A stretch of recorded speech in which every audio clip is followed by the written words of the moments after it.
Tonight on Texas News Primetime. Jim Davis is ceremonially sworn in as UT's president. More on his remarks and the protests that happened outside the auditorium doors. Election Day is next Tuesday. What's on the ballot and what the election means for students. Severe weather hit the Austin area this weekend. The impact of the thunderstorms and what we can expect this week's forecast to look like. Cabaret takes the stage at UT this week. More on where and when to catch the performance coming up. A thriller between Texas football and Mississippi State went down in Starkville this weekend. Stay tuned for more during Press Box on Primetime. This is Texas News Primetime. News made for Longhorns.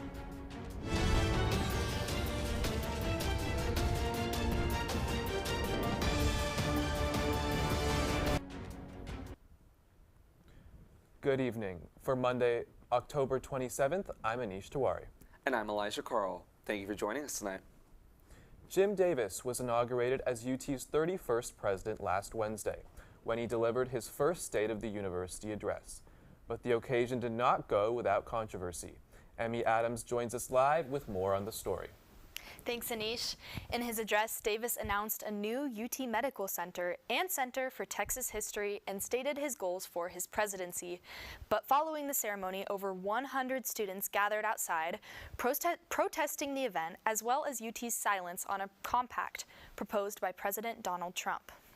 A crowd of over 100 students protested outside Hogg Memorial Auditorium last Wednesday, while University President Jim Davis was ceremoniously sworn into his role inside. The goal with this demonstration is to show our new president, President James E. Davis, our displeasure with the compact and show the impact that signing it would have, not only on himself as president, but on us as students. The compact this protester is referring to is the Compact for Academic Excellence in Higher Education, a proposal President Donald Trump's administration made to 9 universities in early October, one of those being UT. My understanding is the students are very frustrated with the direction that UT is going. Probably most urgently, they're frustrated with the fact that UT has not yet rejected the Trump administration compact. This is a peaceful demonstration. We do not wish to overthrow our leaders. We do not wish to destroy the university. We simply hope to make it better and to maintain its autonomy. If signed, the compact would require universities maintain a cap on international student enrollment, set a 5-year tuition freeze, and officially recognize only 2 genders. But for universities that refuse to sign Trump's compact, that could mean cuts in federal research funding. When we look at that tower, when we look upon the University of Texas's bell, its staple, and its lawn, we see an academic institution that has protected us for years. We see a school in which we should feel safe and prioritize as students. The Longhorns are the hearts of UT Austin. Without the Longhorns, there is no UT. The university has not publicly announced whether it will sign Trump's compact. The university has still not made an announcement whether it will sign the compact, despite the many students who are continuing to voice their displeasure with the administration. Live in the studio, Emmy Adams, TSTV News. Emmy, what were you expecting going into the ceremony, and what was it like seeing students voice their concerns? I was definitely expecting President Davis to make an announcement one way or another on if we decided to accept this compact deal, just because that deadline was Monday. So theoretically, UT has made a decision, they just haven't made it public yet. Davis, in his speech, he did outline his other goals for his presidency, which included the university being a model of public trust. He also mentioned just restoring the tower as well as building a new medical complex.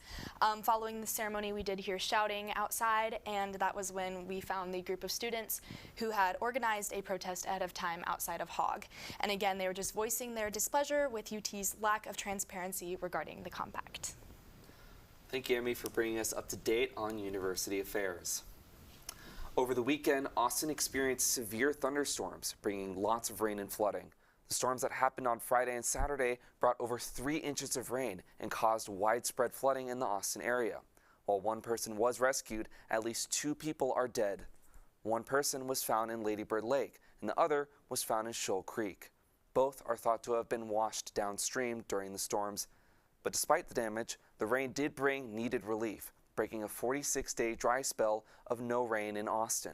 This October was on record to be one of the driest, but this weekend's excessive rain brought the city back to its normal monthly average. A scary scene at the library downtown over the weekend. Shots were fired at the Austin Central Library on Saturday afternoon, leaving one person seriously injured. An employee first heard the shots coming from the bathroom.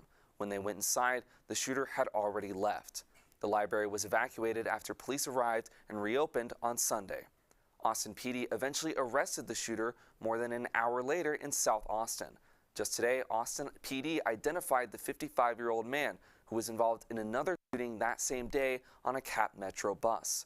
Police say 2 victims of both shootings are expected to survive. Election Day is November 4th, but early voting is already underway. However, no one in Congress, the White House, state or city officials are up for re-election. Instead, a set of statewide propositions and one citywide tax increase are on the ballot. TSTV News' Joseph Sweeney brings us more on voter turnouts in these off-year elections and what these measures could mean. Well, if you're looking to vote here on campus, there's a few polling locations here nearby. There's this one right here over by the LBJ school, and another here at the Texas Union. But how many Texans actually come to the polls during an off-year election? Polling data shows not that many. Just over 60% of registered voters cast their ballot in last year's presidential election. That's up from 45% in the 2022 midterms. But for the most recent off-year election, only 14% of voters came to the polls. Travis County has the highest rate of voter registration in Texas, but unfortunately turnout is still low. Molly Heichel is the president of Texas Votes, a student organization that gets voters to the polls each November. And she tells me, Local and statewide propositions and policies can affect students a ton. this year's election could have a big impact. In some ways more than the larger elections. The sorts of items that make their way into these constitutional amendment elections are not geared towards student populations. Josh Blank is the research director for the Texas Politics Project. He says that while most of these measures won't have an immediate effect on students, it's still important Longhorns get out and vote. If you plan on staying in the state, if you want to move back home in Texas or even stay in Austin, there are things that are really important on this ballot. The items Blank says to watch: Prop 4 would allocate more funding towards the state's water infrastructure, something Blank says we currently lack. Prop 14 would create a dedicated research fund for state dementia research, while Prop 13 along with Austin's Prop U will both impact property taxes, something Blank says could change housing costs for students and Austinites across the board. These things have a lot of influence over our funding, taxes, our local and state policies. So I think that voter turnout is especially important during these elections as well. Joseph Sweeney, TSTV News. While no city officials here in Austin are on the ballot, neighboring cities like Buda, Carll, and Pflugerville will decide who holds the office of mayor, as well as certain city council and school board positions. Early voting ends this Friday, and Election Day is November 4th. More from this off-year election, Texas Attorney General Ken Paxton announced an investigation into the organization supporting Proposition Q, a property tax increase on the ballot for Austin voters. Paxton's office is examining the Love Austin Political Action Committee and Foundation Communities, a nonprofit that he said contributed $25,000. If passed, the average homeowner's property taxes could increase by 20%. The city's property tax rate would increase to generate approximately $110 million for public safety, parks, and homelessness services. Students are getting creative this fall in finding a way around UT's drag ban.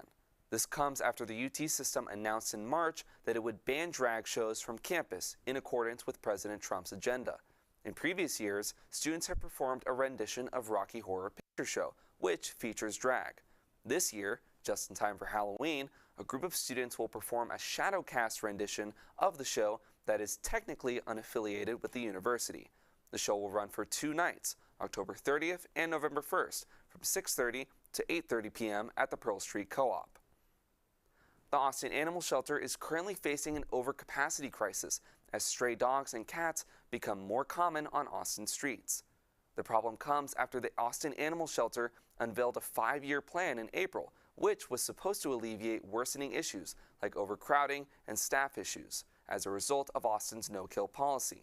But external issues like increased animal abandonment and pet living costs have caused officials to lose hope in maintaining a 90% survival rate. A group of librarians hosted a plant sale outside the Perry Castaneda Library last Wednesday. They offered a variety of plants for students to purchase, ranging from anywhere from $1 to $5. TSTV News' Emmy Adams spoke with a PCL librarian about the event and its impact on the UT community. We started having this plant sale in 2015 to raise money for, we choose food-related charitable organizations. Everyone brings in their plant babies, things they've nurtured, and we raise money for charities. I mean, we're happy to give students the opportunity to buy kind of inexpensive plants and learn to love them and nurture them. And it's really for students nurturing their love of plants too, which students love, definitely. Strickland added that the sale typically takes place twice a year, so if you ever need a break from studying, make sure to stop by. When we come back, the Rec Center turns 35 this month. How students can celebrate, coming up. And we bring you more from Emo Night, hosted by Texas E&E. Primetime will be right back.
Welcome back to Primetime.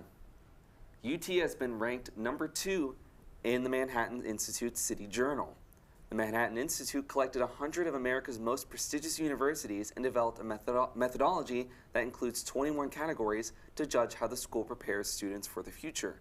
The method includes considering quality of alumni network, support for free speech, value to added to career, and many other aspects that are often forgotten about when creating educational rankings. In this meaningful and holistic measure of universities, the Longhorns came out as one of the top runners. October marks a milestone for the Recreational Sports Center as it turns 35. The Rec Center first opened in October 1990 to keep up with the growing amount of participation from students that existing facilities couldn't handle. Now, 35 years later, the Rec Center will host a 90s-themed celebration featuring treats and giveaways. The celebration will be on Wednesday, starting at 4 p.m. in the Recreational Sports Center lobby. This Friday is UT's opening night of Cabaret, the musical. Set in the late 1920s in Berlin, the story follows an American writer and his relationship with Sally Bowles, a cabaret performer at the Kit Kat Club. All this takes place while society tries to distract themselves from the Nazi Party rising to power and growing fascism. However, the characters then face consequences for ignoring political change. There will be shows from October 30th through November 9th, taking place at B. Iden Payne Theater. Visit the UT Theater and Dance events online for tickets. Austin Fashion Week is back for its 17th year, running from November 6th through 8th at the Domain, benefiting Central Texas food relief efforts. The fashion event takes place in both the fall and spring each year and is aimed at showcasing up-and-coming and independent designers. This year it's expected that 8 runway designers will be featured between the 2 seasons, as well as 10 to 15 pop-up brands. The show opens to the public on November 6th and will feature a different show almost every day, with 3 shows coinciding on Saturday. Tickets for each day range from $35 to $195. Missy Copeland took her final bow last Wednesday at the Lincoln Center in New York City as she retired from the American Ballet Theater after 25 years. Copeland became the first black female principal dancer in the company's 85-year history. Copeland's final performance took place at the ABT's Fall Gala, making her return to the stage after 5 years. The event was attended by several notable guests, including Oprah Winfrey, Debbie Allen, and Jim Parsons. During retirement, Copeland hopes to focus on new opportunities off stage and continue to advocate for diversity in ballet. Campus Events and Entertainment hosted Emo Night last Wednesday. The event included contests and competitions, from quizzes about popular bands to a costume contest where attendees could win prizes, with a giveaway at the end of the event. The event also featured student and local bands that covered popular emo and punk rock bands and artists. It also was just great to meet other people on campus who loved the same things I did. I mean, I see all these kids out here, they're all wearing their emo gear, their emo costumes, and I think that it's a big campus, so it's a great chance to meet people who have the same interests as you in a way that you might not get to meet them on a daily basis. E&E will host other events throughout the semester. Check their Instagram to learn more before their next event. When we come back, it looks like fall is finally here. This week's weather up next. And the Horns' trip to Starkville and the overtime battle that ensued. Primetime returns after the break.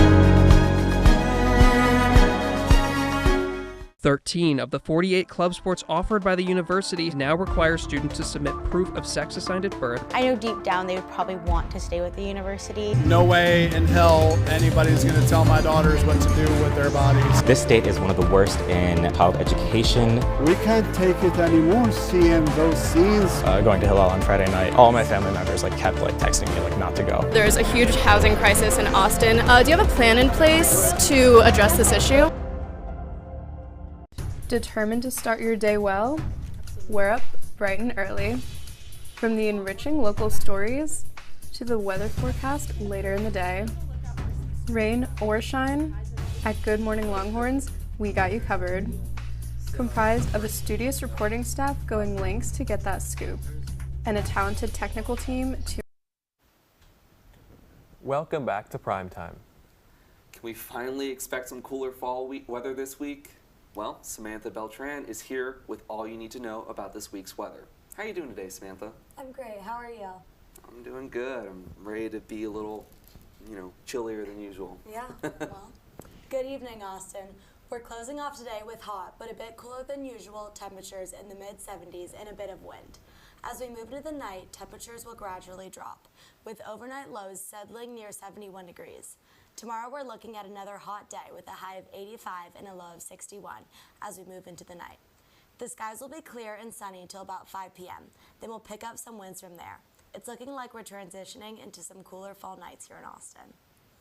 Looking at our 7-day forecast, as we continue on with the fall season, we will see lower temperatures midweek.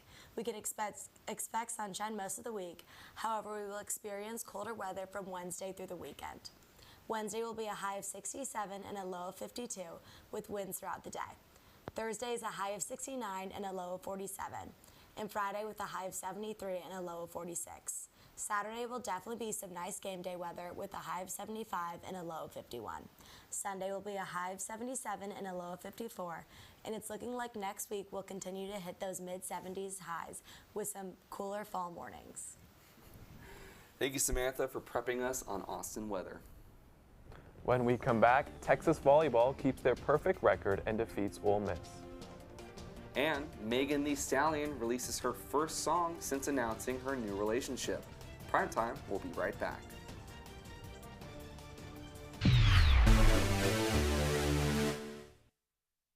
To enhance your screen visually.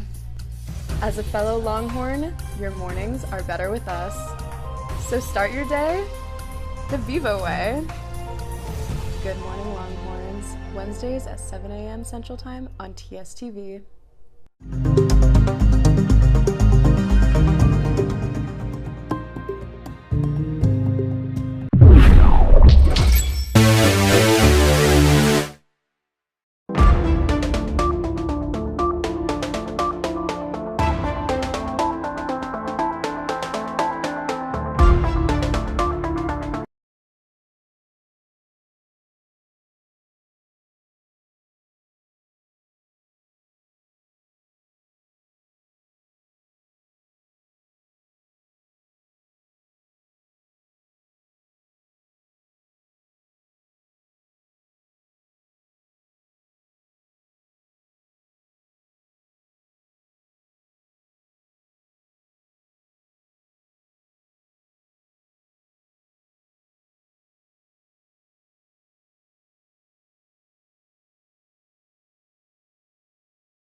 Welcome back to Primetime.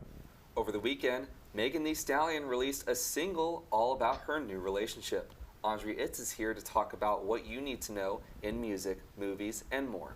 How are you doing today, Audrey? I'm doing really good. I'm always happy to be here. Megan Thee Stallion recently released her new single titled Lover Girl, where she talks about her new relationship with NBA player Klay Thompson. She expresses how happy she is and the romantic details about their relationship. This is the first song Megan has made since their relationship became public in July 2025. Megan claims that she has never dated someone as kind as Klay in her life and cannot wait to see where their relationship will go in the future. Well, Megan Thee Stallion is showing her romantic side in Lover Girl. Do you like seeing this softer side of her, or do you prefer her confident, independent energy from past hits? Well, I definitely do like her past hits. That's like my getting ready music, my going out music, but I am really excited about this new change in music, and I'm excited to see what she comes out with. K-pop boy group 17 performed at the Moody Center last Tuesday and Wednesday for their new world tour. 4 of the 13 members could not make the concert due to mandatory military enlistment. The concert started at 7:30 p.m. and concluded after 3 hours. The concert featured fan favorite songs, solo stages from each member, and an encore. The night at Moody Center gave fans the opportunity to interact with 17 directly.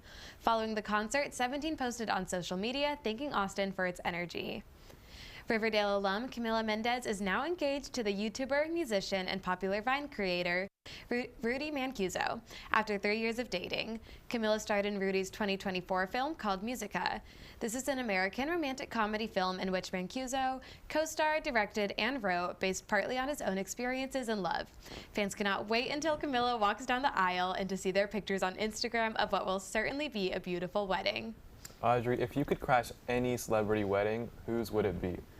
Ooh, I definitely want to go to Travis Kelce and Taylor Swift's wedding. That would be really good.